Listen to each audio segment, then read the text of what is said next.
Hello my adorables, how are you doing? Today we're going to be learning how I made this beautiful elegant turban with loops. Yes, so this is the measurement I used and it is displayed here.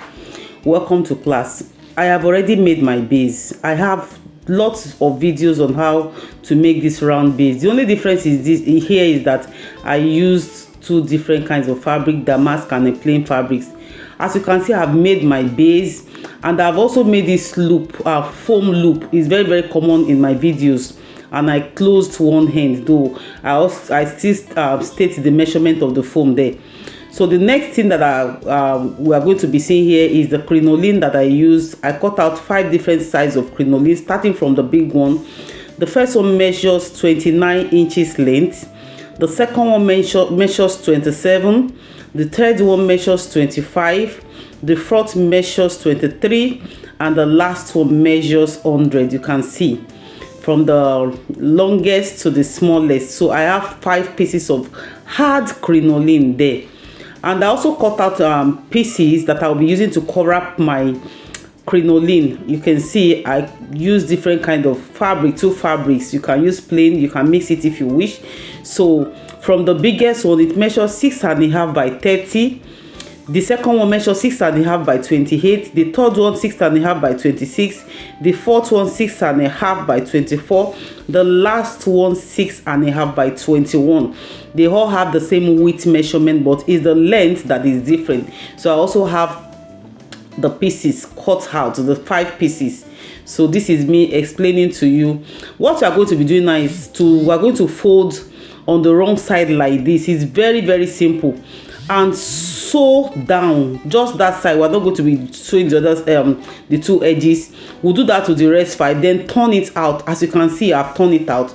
This is the biggest, longest one, I mean.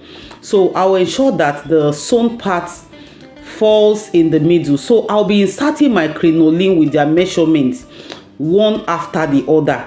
So I'll fold my crinoline like this. This will ensure easy, inserting. So just fold it, then use your scissors to push it in like that. Then push it in, it will come out at the other side. Then align and adjust it. It's that simple. So fix all your crinoline in the rest and we are good to go. So as you're fixing, ensure that the sewn part falls in the middle, not on the side, just as you are seeing here. So let's watch.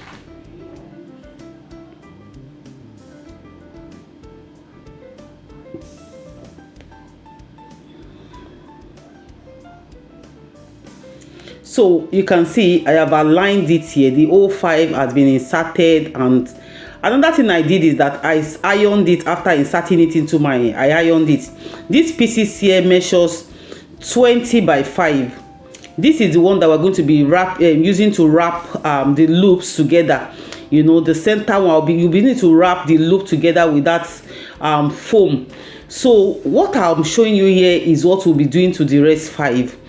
Take each of your wrapped crinoline, fold in 2 to get the midpoint, and just as if you are forming bow, let it fall in the middle from both sides, then pin it down. Just let it lap like 1/2 an inch lapping, just like that. So we'll be doing this to the rest of the pieces. So you fold like this, let it lap on 1/2 an inch, then pin it down. After pinning it down, you take it one after the other again, then use your needle and thread to secure it. I'll be showing you here. You'll be using your needle and thread to secure where you have pinned. You do it one after the other. I hope you are really enjoying this class. Please don't mind the color of the thread I'm using. That is what I could lay my hands on at that time. And moreover, it's not going to be obvious at all. We are going to cover everything. So like I was saying, if you have watched this video to this extent, that means you're really enjoying it.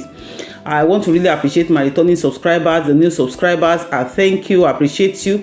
And if you have not subscribed, what are you waiting for? Subscribe to my YouTube channel, so that you can always get notification whenever I drop new videos. Yes, new videos, and you won't regret it. Thank you so much. I love you guys. So I would then pass my needle and thread like twice, you know, just the way, just like you are forming a bow. It's very, very simple, very, very easy. Like I always say, my videos are self-explanatory even without explaining. So this is the process we are going to be doing to the rest of the pieces. As you can see here, I am done securing it. Then from the largest, from the longest, I will, with the help of my candle glue, I will apply my candle glue in the middle at that point where we, you know, gathered it. Then I will put the next one on it, you know, from the biggest, the next one we are going to this be putting it like that on each other so that it can stick together. So we are going to still apply our candle glue on that, the other one, and put the next one, you know, just step by step from the biggest to the smallest. So you put it. What makes this particular one unique is that I did not use plain fabric. I'm using these damask pieces I have at home. You know, it was not going to be enough for me to do this whole turban. So I had to look for another color of material that will match it. That is why I'm able to come up with this two colors, and eventually it came out so fine. So if you want to mix it, maybe Ankara or something, plain material of another material that you have that you know it can match together, why not? Please go ahead, so that your material will not waste, you know. So this is how I achieve the loops that you are seeing on top of my turban. So now I have glued the last one. So what I'm going to be doing now is to take this my foam wrap. You know, I use for this foam wrap, you know, if you are always here, you'll be very, very familiar with this how I wrap my foam. I cut out 3 by 28 or 3 by 29. That is the foam wrap. Then I also cut out the material to wrap it at 6.5 by 30.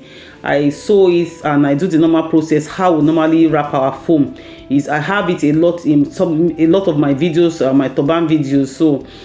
So you can go and watch it, or if you know what I'm talking about, just go ahead.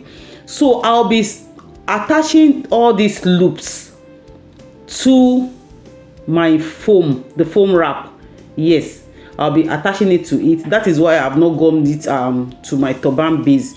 So after gumming it, I will now use this small piece that I cut out, you know, to wrap it around, so that it will cover the middle, it will cover the messy part, the part that we stitch with needle and thread, and the thread color is not coloring.